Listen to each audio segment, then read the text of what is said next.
Hi. Have you ever had a Dungeons and Dragons fight that went like this?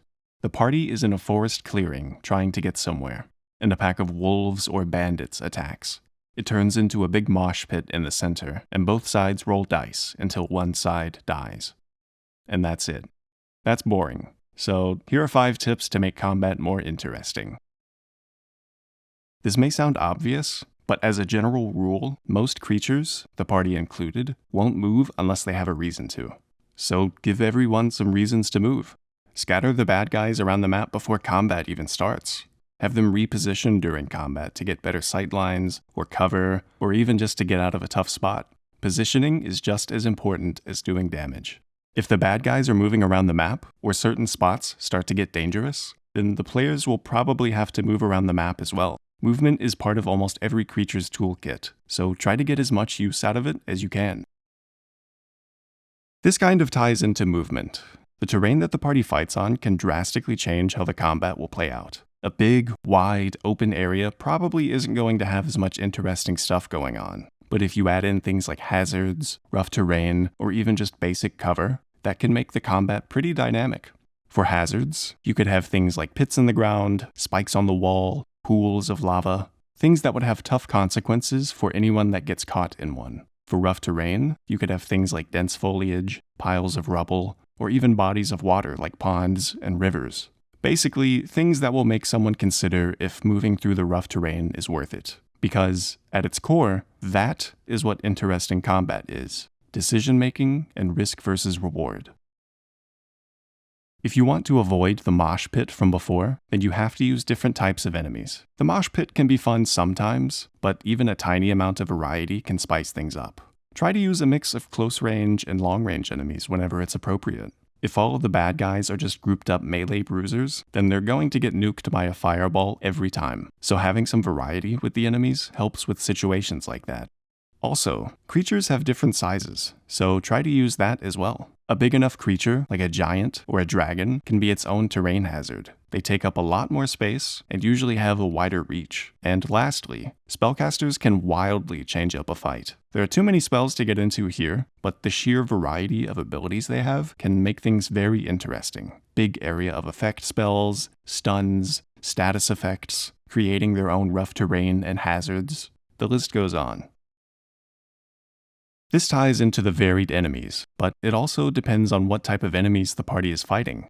A pack of wolves aren't master tacticians, but they know how to hunt, so they might use some flanking maneuvers and try to single someone out. If the players are fighting kobolds in their lair, then the kobolds will probably have traps set up and will try to lure the party into them. A gang of renegade spellcasters will probably try to use devious tactics like ignoring the melee bruisers of the party to single out the squishy backline ranged members.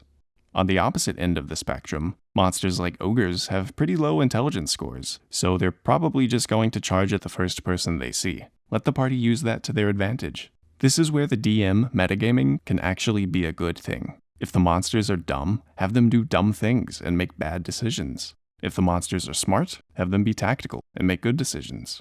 Also, give the bad guys cool abilities to use. One of the easier ways to do this is to use enemies that have legendary and lair actions. If the enemy doesn't have those in its stat block, add some.